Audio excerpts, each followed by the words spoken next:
A racist tourist attacked a black royal guard and was shocked when he physically fought back. The provocation and attack turned into an unexpected reaction that shocked everyone around him. Don't forget to subscribe so you don't miss new videos. Write in the comments where you're watching from.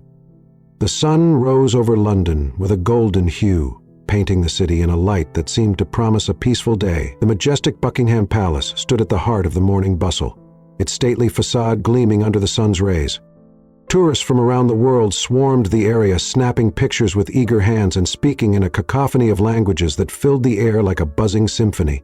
Cameras clicked incessantly as people positioned themselves for selfies with the palace gates, or posed near the meticulously dressed guards who stood motionless in their iconic red tunics and tall black bearskin hats. Among them stood Marcus, a member of the Queen's Guard.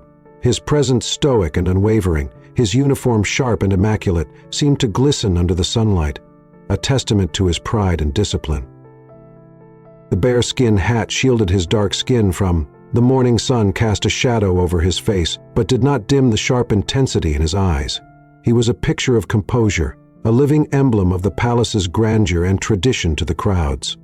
Marcus was an emblematic figure, a part of the tableau they had come to see, but beneath the surface, he was so much more. Standing at his post, his mind remained alert, trained to notice subtle movements in the throng while maintaining the stillness expected of him, yet the noise and energy of the crowd couldn't fully drown out his thoughts.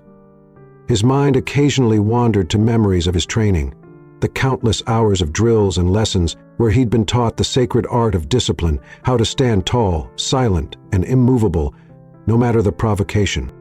This wasn't just a job for Marcus, it was a calling. Every thread of his uniform, every step he took, represented a history he was proud to uphold. Yet his position also came with challenges, some unspoken, some undeniable.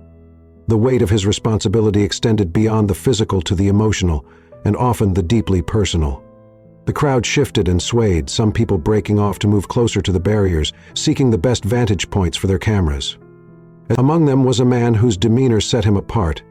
Richard, a middle-aged tourist dressed in a tailored blazer and loafers, carried himself with an air of entitlement that seemed to demand attention. His loud, clipped voice cut through the general's remarks, dripping with an arrogance that made those around him shrink back slightly. Richard's eyes landed on Marcus, and a smirk curled his lips. He stepped forward, his voice rising above the chatter around him. "Well, would you look at that?" he exclaimed, loud enough for those nearby to hear. "A real royal guard, what a sight!" His tone carried a mockery that was as sharp as it was deliberate. Marcus heard it but didn't flinch. His training had prepared him for moments like this. The occasional rude remark or orous attempt to provoke a reaction, his face remained impassive, his eyes fixed forward as though Richard wasn't there at all. The man wasn't deterred by the lack of response. In fact, it seemed to spur him on. He gestured dramatically, drawing the attention of those around him. "You know," he continued, his smirk growing, "it's amazing what they'll let pass for tradition. These days..." Laughter rippled through the small group of onlookers who had turned their attention to the scene. Some giggled nervously, unsure of how to respond, while others openly chuckled, their phones poised to record the moment. Marcus felt the sting of the words but swallowed it down. He had been here before, heard variations of the same taunts, and had learned to weather them like a storm. He shifted his focus inward, grounding himself in the principles instilled during his training. His silence and his stillness were acts of defiance, a refusal to give in to the provocation. Richard, emboldened by the lack of reaction, stepped closer to the barrier. The space between him and Marcus seemed to shrink with every passing second, the tension in the air growing thicker. His voice dropped slightly, but the malice in his tone was unmistakable. "Do they even train you to speak?" he sneered. "Or is standing there all you're good for?" The crowd grew quieter, their attention now fully fixed on the unfolding drama. Marcus remained motionless, his hands gripping the ceremonial rifle with steady precision. But inside a storm brewed, memories surfaced, flashes of moments from his past where he'd faced similar hostility. Moments that had shaped him, but had also left scars. He thought of his childhood, the taunts he'd endured in school, the times he'd been made to feel out of place in his own skin. Those moments had taught him resilience, but they had also left an ache that was hard to ignore. Richard's smirk widened as he leaned against the barrier, his proximity now bordering on invasive. "What's the matter, cat? Got your tongue?" He mocked, his words dripping with dis-a.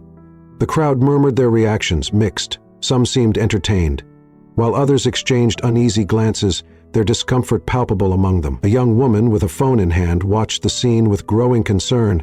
Her eyes flickered between Marcus and Richard, her brows furrowing as she recorded the interaction.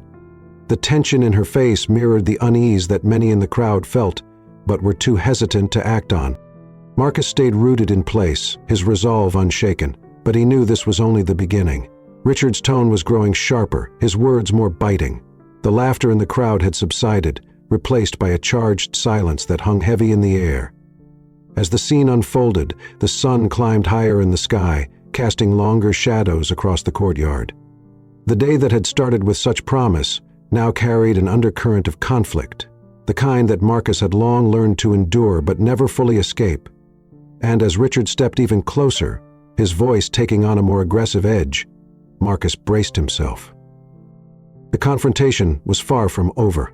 The moment stretched taut in the morning air, thick with tension that pressed against Marcus like an unseen weight. His heart beat steadily beneath the pristine red tunic of his uniform, a rhythm he relied on to anchor him amid the growing chaos. The crowd, initially fragmented and, distracted by their sightseeing, now coalesced into a silent, expectant audience. They were drawn to the unfolding confrontation like moths to a flame, their collective breath held as though anticipating the moment when Marcus would finally crack. But Marcus didn't crack. He couldn't. The years of training, the lessons drilled into him with unwavering intensity, reminded him that his duty was not just to stand guard, but to embody restraint. He was not merely a man in uniform, he was a symbol, a bastion of composure in the face of everything. Including men like Richard. Richard, now fully invested in his performance, stepped even closer to the barrier separating the crowd from Marcus. His smirk had faded into something meaner, his eyes narrowing as he studied Marcus for any sign of weakness. He wanted a reaction. No, he needed one. His arrogance demanded it.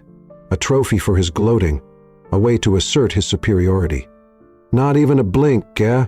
Richard muttered, though his voice carried far enough for the crowd to hear. "I bet they tell you to stand like statues because they know you can't do much else." The words laced with venom struck a chord deep within Marcus, but he didn't move, he didn't flinch, he didn't let his jaw tighten, or his hands grip the rifle any harder. He maintained the stillness that had been drilled into him, even as his mind churned inside. The words echoed alongside memories he had tried to bury. He was back in school, the only black child in a classroom where he was constantly made to feel different. He remembered the snide remarks from classmates, the way teachers would sometimes look through him as if he wasn't there. Then came adulthood, where subtle insults often masked deeper prejudices he'd faced. Stares, whispered slurs, and outright hostility, every moment of it, had shaped him building a resilience he now relied on to stay rooted in place, even as Richard's taunts tried to uproot him. Marcus inhaled slowly, quietly. His breath was steady, but his chest felt tight with the weight of everything this moment represented. It wasn't just about him, it was about his service, his identity, his unshakable belief that he belonged here, despite what men like Richard thought. Richard's smirk returned as he noticed the slightest flicker of emotion in Marcus's eyes. He latched onto it like a predator sensing blood. "Ah, there it is," he said, his voice louder now, his words meant for the crowd as much as for Marcus. "You think you're so untouchable, don't you? Hiding behind that uniform like it makes you someone?" The crowd began to stir. Some shifted uncomfortably, their expressions conflicted. Others murmured in low voices, their tones uncertain. The young woman from earlier, the one with the phone, continued recording, her lips pressed into a thin line of disapproval. She glanced around as if hoping someone else might step in, but the onlookers seemed content to let the scene play out without interference. Then Richard reached into his pocket. For a brief moment, the tension shifted into something sharper, more dangerous. Marcus's training kicked in, his senses heightening as he prepared for the worst. But Richard didn't pull out a weapon. Instead, he produced a small candy wrapper, crumpled it into a tight ball, and tossed it lazily at Marcus. The wrapper struck Marcus's chest and fell to the ground. It was a harmless gesture, almost childish, but it carried an undeniable malice. The act was meant to provoke, to humiliate, to reduce Marcus from a figure of authority to nothing more than a target for Richard's amusement. Marcus didn't move. His stillness was absolute, but inside his patience wore thinner with every passing second. "Come on then," Richard said, his tone turning tauntingly playful. Show us you're more than just a doll in a fancy costume." Another piece of trash followed the first, then a small pebble. Each object was insignificant on its own, but their impact, both physical and symbolic, was profound. Marcus could feel the eyes of the crowd burning into him, their collective judgment adding to the pressure. The murmurs among the tourists grew louder. A man in the back muttered something about how this was uncalled for, but he didn't step forward. Others chuckled nervously, unsure whether to laugh or intervene. The young woman with the phone took a step closer to the barrier, her camera now focused intently on Marcus's face.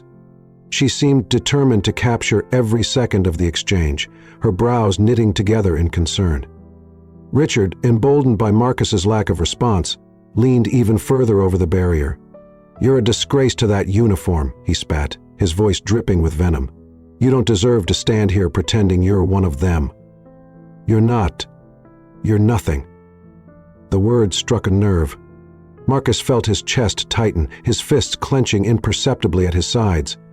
His mind raced with memories of his training, the instructors who had drilled into him the importance of restraint.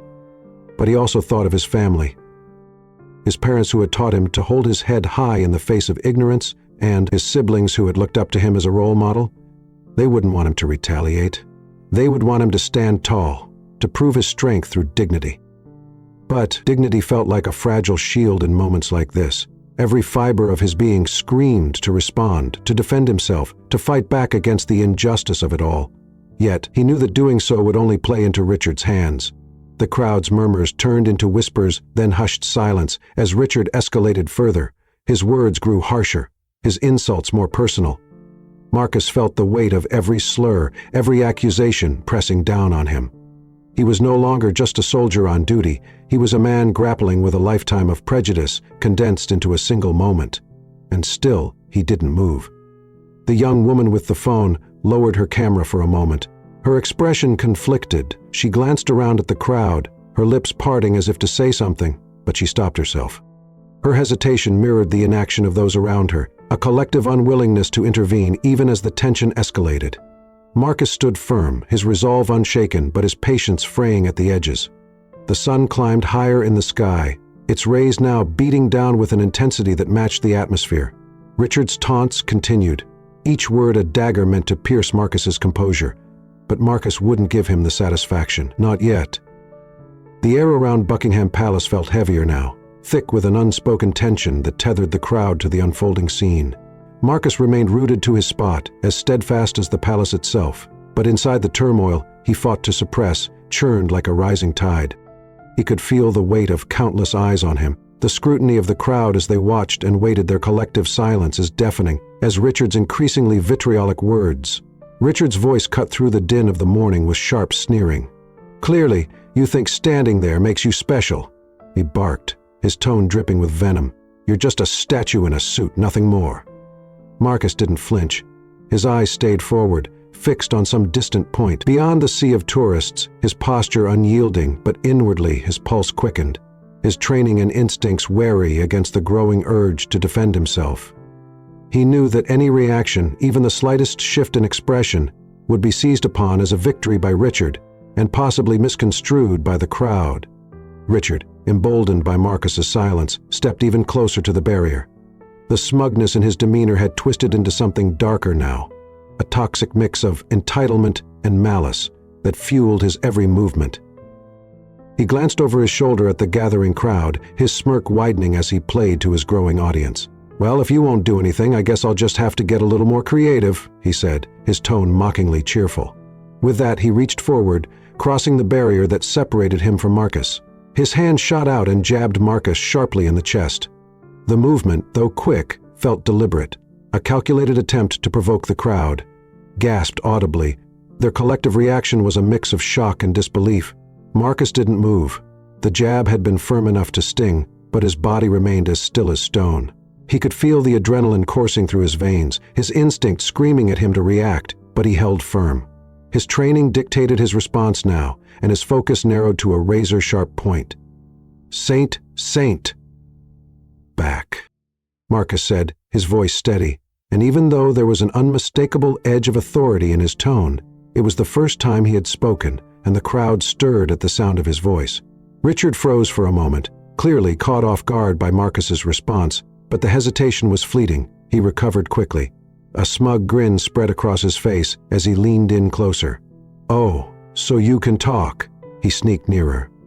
"What else can you do? Let's see if you're good for anything other than standing around." Before Marcus could respond, Richard lashed out again, this time pushing him harder in the chest. The shove was enough to make Marcus shift slightly to maintain his balance, but he remained upright, his composure unbroken. The murmurs among the crowd grew louder. Their discomfort was now palpable. Some tourists exchanged uneasy glances. While others began filming the altercation with their phones, the young woman from earlier, still clutching her phone, took a step closer to the scene. Her expression was a mixture of anxiety and determination. She seemed torn between documenting the incident and intervening. Marcus inhaled deeply, steadying himself. "This is your final warning," he said, his voice firm but controlled. "Stepping back and assaulting a member of the Queen's Guard is a criminal offense." His words hung in the air like a warning bell. The authority in his tone was unmistakable, but Richard, rather than backing down, seemed to take the warning as a challenge. His grin widened, and he stepped around the barrier, his body now fully in Marcus's space. "What are you going to do about it?" Richard taunted, his voice laced with mockery. "You're not allowed to touch me, right? That's the rule, isn't it?" The crowd grew tense, their murmurs falling into a hushed silence as they watched the scene unfold. The young woman with the phone seemed to hold her breath, her camera focused intently on Richard as he stepped closer to Marcus, and then it happened. Richard's hand shot out, aiming a punch at Marcus's face. It was a clumsy, unpracticed swing, more a product of frustration than strategy, but it was enough to cross the line. Marcus moved with a precision born of years of training. He sidestepped the punch effortlessly, his body shifting just enough to avoid the blow in the same fluid motion. He reached out and grabbed Richard's wrist, his grip firm but controlled.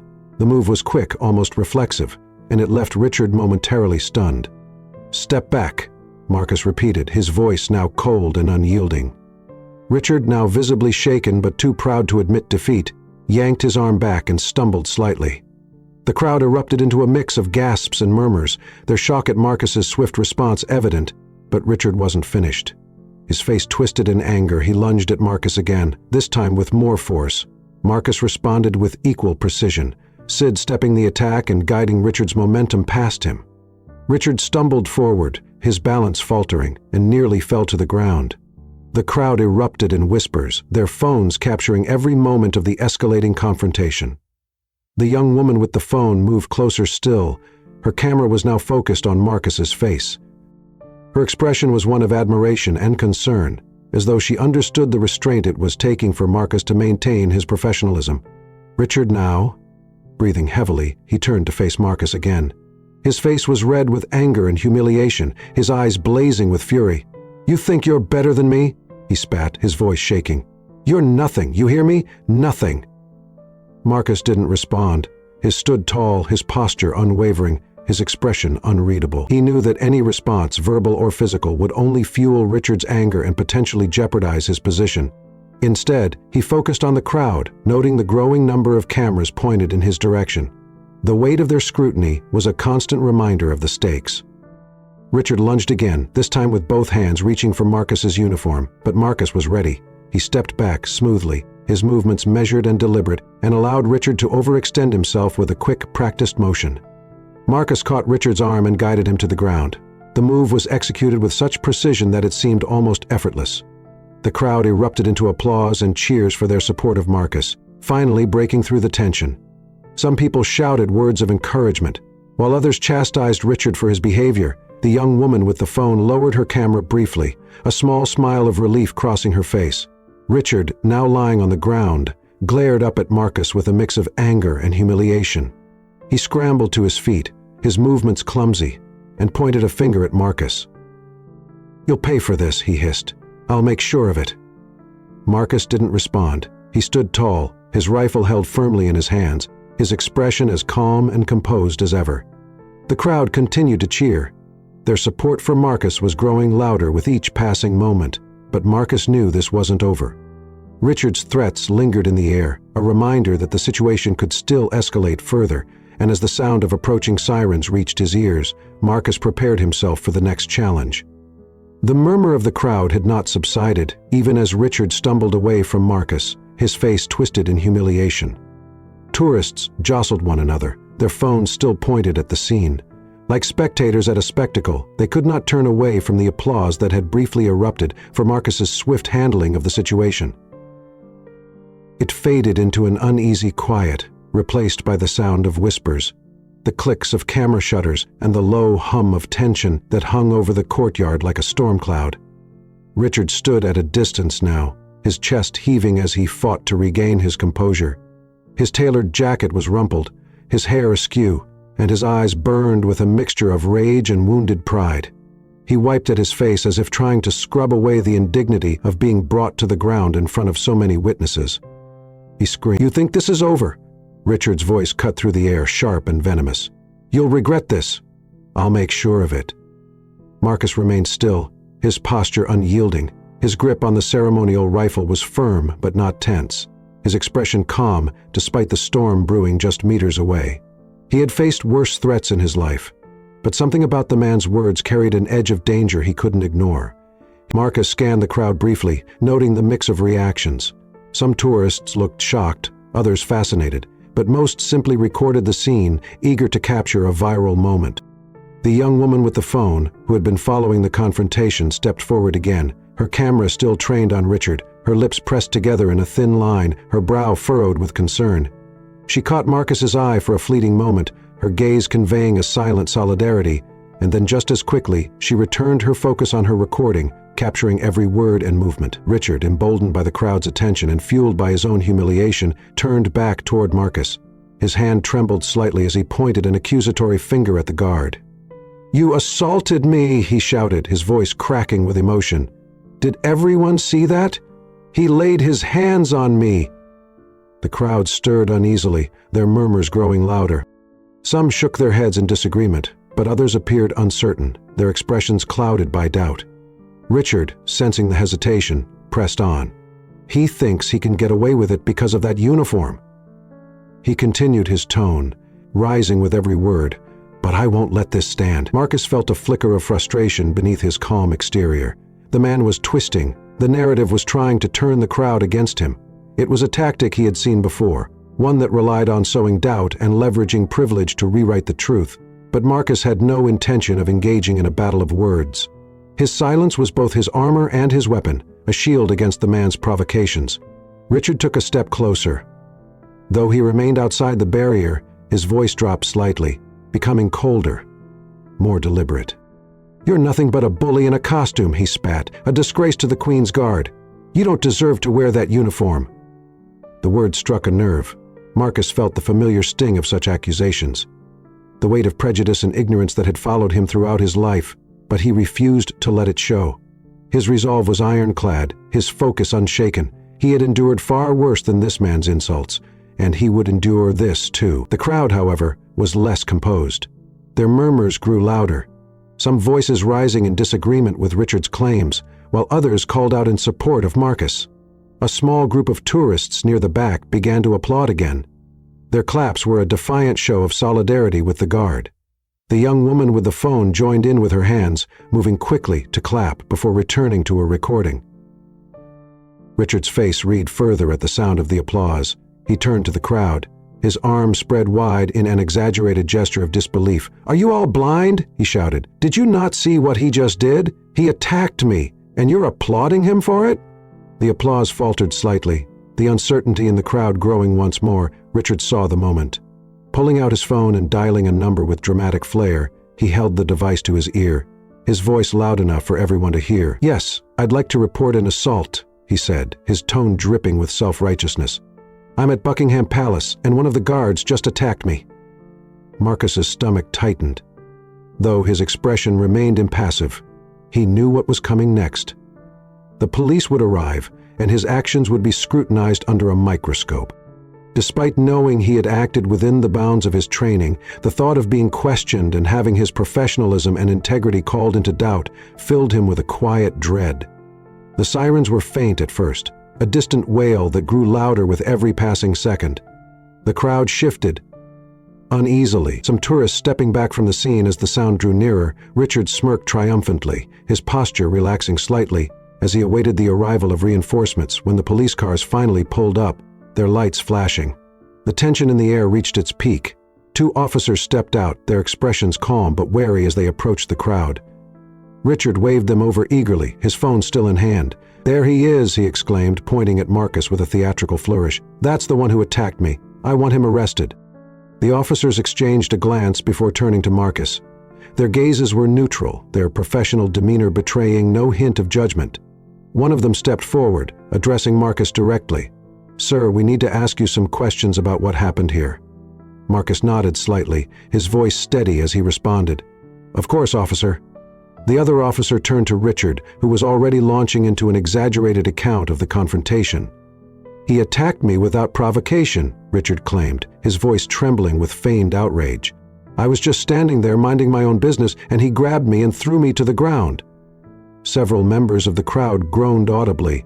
Their frustration with Richard's blatant lies was evident. The young woman with the phone stepped forward, her expression determined. "That's not what happened," she said firmly. "I have the whole thing on video." Richard's head snapped toward her, his eyes narrowing. "Stay out of this," he snapped. "You don't know what you're talking about." But the woman didn't back down. She held up her phone. Her finger poised over the screen. "I saw everything," she insisted, "and I can prove it." The officers exchanged another glance. Their interest piqued. One of them gestured for the woman to step forward. "Let's see the video," he said calmly as the young woman handed over her phone. Richard's confidence faltered. He took a step back, his face paling slightly as he realized his carefully constructed narrative was beginning to unravel. Marcus stood silently, his composure unbroken even as the tide began to turn. He watched as the officers reviewed the video, their expressions shifting subtly as they took in the footage. When they finally looked up, their gazes were clear and resolute. "Mr. Richard," one of the officers said, his tone firm, "we're going to need you to come with us. Based on the evidence, it appears you were the aggressor in this situation." The crowd erupted into cheers. Their relief and satisfaction were palpable. Richard sputtered in protest, his face a mask of disbelief. "This is ridiculous," he shouted. "I'm the victim here." But his protests fell on deaf ears. The officers guided him toward the police car, their movements efficient and unyielding as he was led away. Richard shot one last venomous glare at Marcus, his voice trembling with rage. "This isn't over," he hissed. Marcus watched him go, his expression calm but resolute. The cheers of the crowd swelled around him, a wave of support that washed over the courtyard. For the first time since the confrontation had begun, Marcus allowed himself a small, quiet sigh of relief. The cheers of the crowd faded as the police car carrying Richard disappeared down the street, its siren a distant echo against the stately walls of Buckingham Palace. The tension in the air had lifted slightly, replaced by a cautious calm. Yet for Marcus the ordeal was far from over. He remained at his post, his body as still as ever, but his mind churned with the implications of what had just transpired. The young woman with the phone lingered near the barrier, her gaze fixed on Marcus. She hesitated for a moment before stepping closer, her voice tentative but firm. "Are you okay?" she asked, her concern evident in her tone. Marcus didn't respond immediately. His training dictated that he maintain his composure, that he remain silent unless addressed by an officer or superior. Yet he appreciated her gesture, the way her question cut through the murmur of the dispersing crowd like a thread of solidarity. The police officers who had stayed behind approached Marcus. Their expressions were serious but measured, their movement deliberate as they stopped just short of his post. One of them, a middle-aged man with a calm demeanor, spoke first. "Sir, we'll need to take your statement about what happened here," he said, his voice professional but not unkind. "It's standard procedure." Marcus nodded slightly, his voice steady as he replied, "Of course, officer, I'll comply with any inquiries."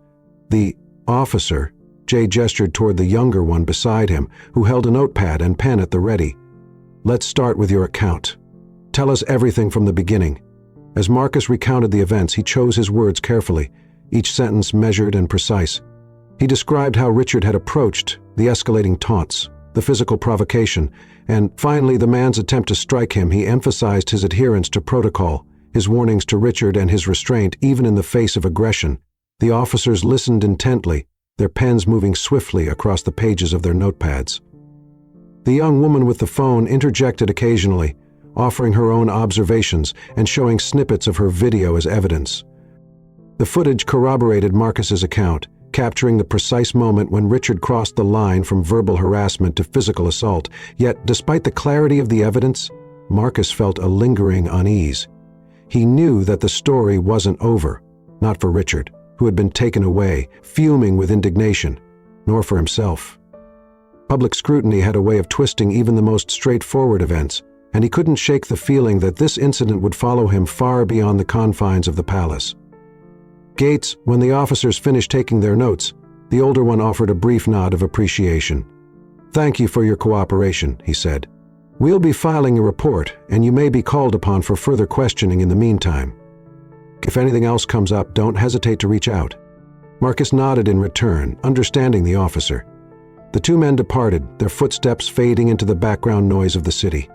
The crowd had thinned considerably by now, most tourists moving on to other sites and attractions.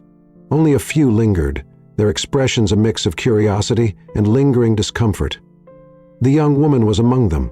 Her phone still clutched in her hand, she seemed reluctant to leave, as if sensing the weight of what Marcus was carrying. "Thank you for standing your ground," she said finally, her voice soft but steady.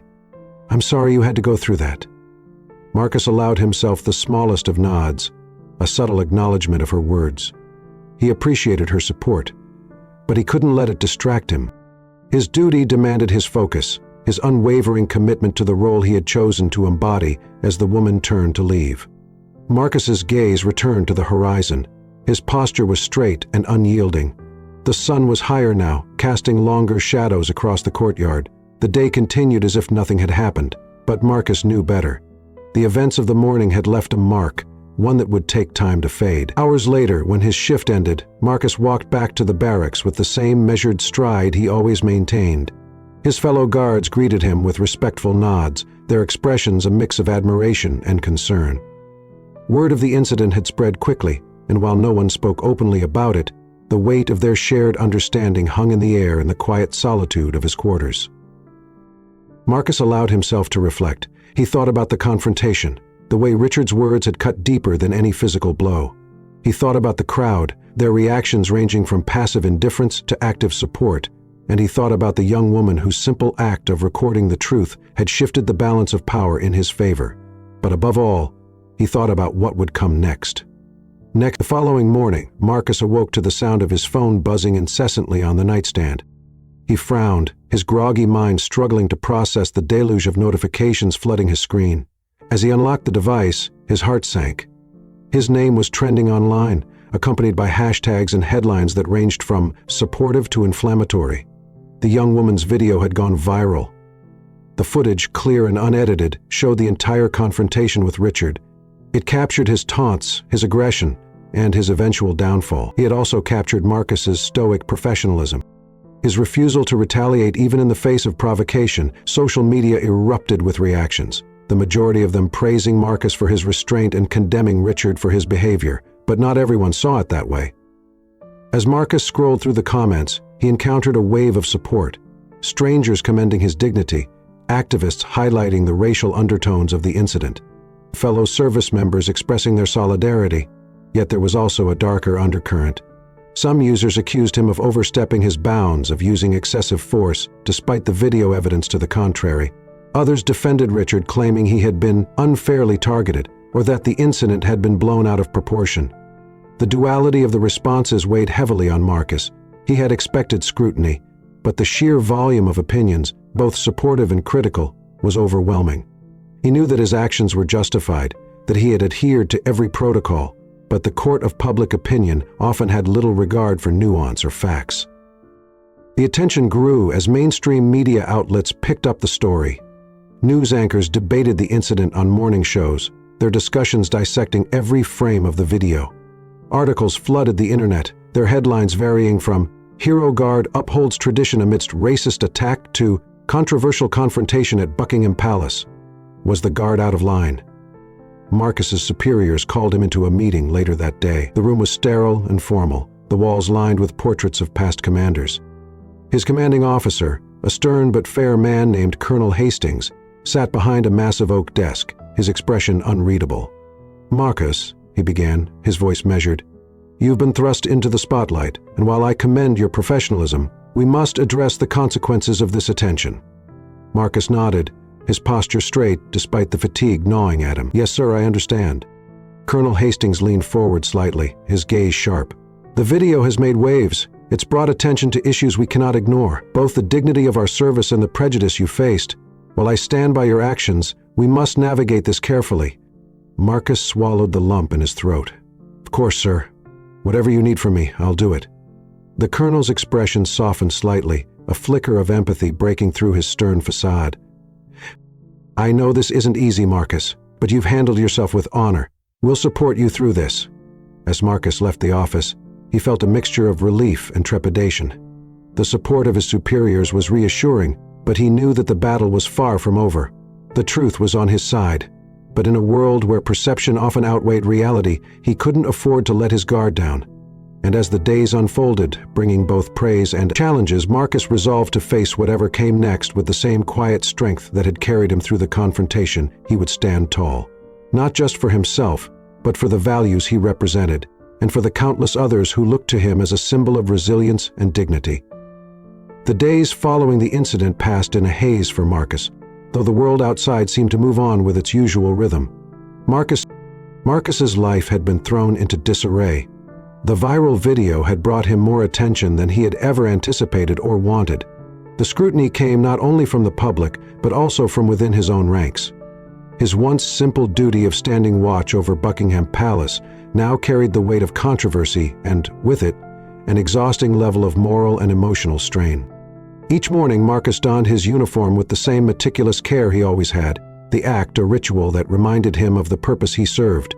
But the mirror reflected more than his polished appearance. It reflected the growing burden in his eyes, a weariness that even the best sleep couldn't erase. Despite the support from his superiors and many of his colleagues, Marcus couldn't shake the feeling of isolation. The world had turned its gaze toward him, and he felt the full weight of that spotlight. The scrutiny was relentless. News outlets hounded him for statements. Their cameras were often stationed outside the barracks in hopes of catching a glimpse of the guard, who had become a symbol of quiet defiance. Marcus, bound by the protocols of his role, ignored them, yet their presence was a constant reminder that he could not retreat from what had become a public battlefield. The comments online were even more divisive. Though many hailed Marcus as a hero, a man who had upheld his duty and his dignity in the face of BL provocation, others were less kind. Conspiracy theories proliferated, accusing him of staging the incident for attention. Some questioned his qualifications, implying that his race had somehow afforded him special treatment within the Queen's Guard. These words cut deep, not because Marcus believed them, but because they reflected a prejudice he had fought against his entire life. Adding to the pressure was the knowledge that Richard had not yet disappeared into obscurity. After being released on bail, the man had wasted no time in spinning his version of the story. His public statements painted him as the victim of an overzealous guard who had violated protocol and used excessive force, though the video evidence and witness testimonies contradicted his claims. Richard's words gained traction in certain circles, amplifying the noise that surrounded Ed's incident. One morning, Marcus was called into another meeting with his commanding officer, Colonel Hastings. The colonel's office, with its dark wood paneling and neatly arranged memorabilia, felt colder this time. The weight of the conversation ahead was palpable as Marcus stepped inside. "Marcus, take a seat," Hastings said, gesturing to the chair opposite his desk. His tone was even, but his face carried lines of tension. Marcus sat, his back straight and his hands resting on his knees. "Sir," he said, his voice steady despite the anxiety bubbling beneath the surface. Hastings folded his hands on the desk. "I'm going to be blunt. The situation is escalating. While many have rallied behind you, others are demanding an investigation. They are questioning whether you acted within the bounds of your duties." Marcus nodded, unsurprised. He had expected as much, though hearing it aloud made the reality harder to bear. "I understand, sir." Hastings leaned forward slightly. "Marcus, let me be clear. I stand by you. The footage speaks for itself, and your actions were exemplary given the circumstances. But we're facing pressure from the outside, from certain political figures in the media. This investigation isn't about finding fault. It's about appeasing those voices." Marcus's jaw tightened. Though he kept his expression neutral, he knew what the colonel was saying. This was about optics, about controlling the narrative before it spiraled further out of control. "What will the investigation entail?" he asked. "You'll be interviewed by a review panel." Hastings explained, "They'll ask you to recount the incident, review the footage, and assess whether your response was appropriate. It's a formality, but it will be thorough. I need you to remain composed, as you always have." Marcus nodded again. "Understood, sir. I'll cooperate fully." Hastings' gaze softened slightly. "I know this isn't easy, Marcus, but you've shown remarkable strength through all of this. Keep holding your head high." The meeting concluded with a firm handshake, but as Marcus left the office, the weight on his shoulders felt heavier than ever. He returned to his quarters, his thoughts racing. Though he trusted his training and the truth of his actions, he couldn't shake the fear that the investigation might not go in his favor. The court of public opinion was unpredictable, and he knew that sometimes perception mattered more than facts. In the days leading up to the panel, Marcus found himself retreating further into his thoughts. He avoided the news, knowing it would only amplify his anxiety. His fellow guards offered quiet support. Their solidarity was evident in the subtle ways they adjusted their routines to shield him from undue stress. Yet even their kindness couldn't fully dispel the loneliness. Marcus felt the investigation loomed over him like a storm cloud, but another source of pressure began to gnaw at his resolve. The young woman who had recorded the video, a civilian named Clara, reached out to him through a mutual contact. She wanted to meet to share her perspective and discuss the impact of the footage she had released at first. Marcus hesitated. He wasn't sure if he could handle another layer of complexity in an already overwhelming situation, but something about her persistence struck a chord when they finally met.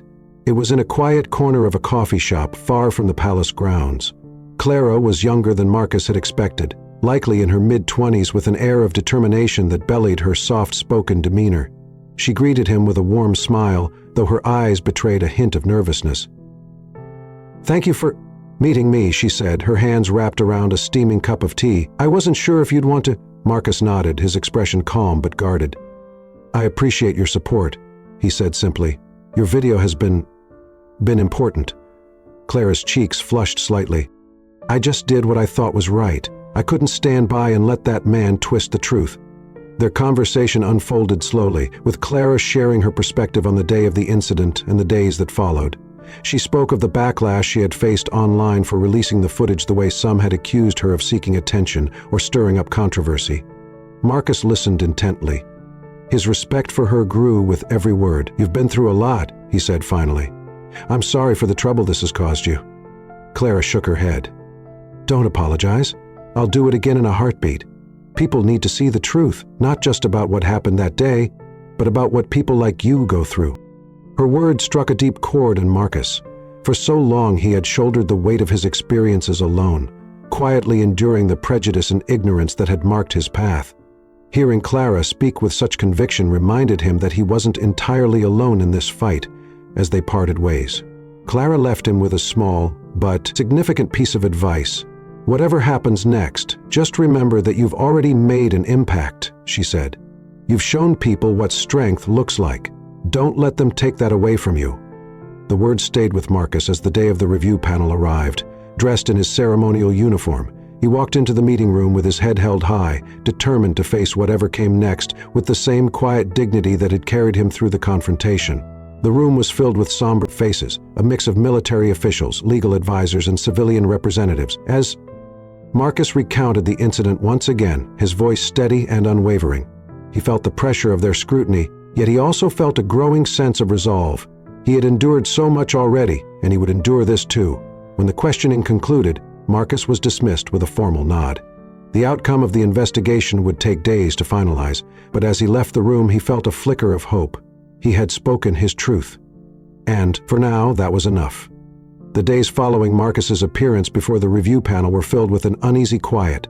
The immediate tension of the confrontation had subsided, but its ripples continued to spread, touching every corner of Marcus's life. The barracks were a haven of order and routine, but even there, whispers followed him outside. The world seemed to watch and wait. The public and media poised for the next development in what had become a story far larger than Marcus himself.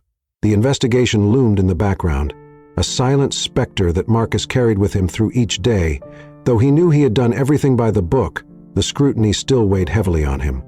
The court of public opinion had already formed its judgments. split between those who championed him as a symbol of restraint and professionalism and those who questioned his every action. The uncertainty gnawed at Marcus, though he refused to let it show. It was during one of these long, reflective evenings that a notification buzzed on his phone. Clara, the young woman who had recorded the video, had sent him a message. She had uploaded the full footage to several prominent social media platforms, along with a heartfelt statement about the importance of holding people like Richard accountable and standing in solidarity with those who face discrimination.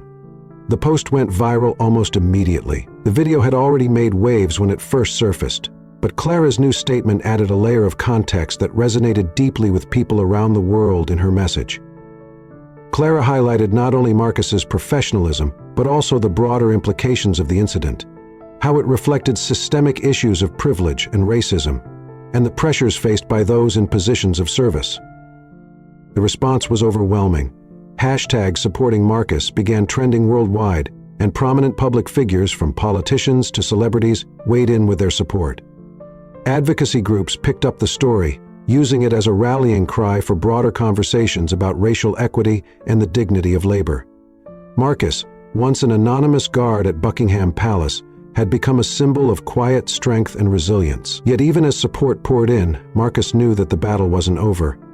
Rich, emboldened by his own sense of entitlement, had not remained silent. His legal team had filed a formal complaint accusing Marcus of misconduct and claiming that the incident had caused Richard significant emotional distress.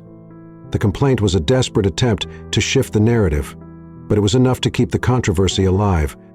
The turning point came unexpectedly one morning. Marcus was called into Colonel Hastings' office. The colonel's expression was serious, but tinged with something Marcus couldn't quite place. A hint of satisfaction, perhaps, or relief? As Marcus took his seat, Hastings handed him a printed document. "This just came in," Hastings said, leaning back in his chair. "The review panel has concluded its investigation."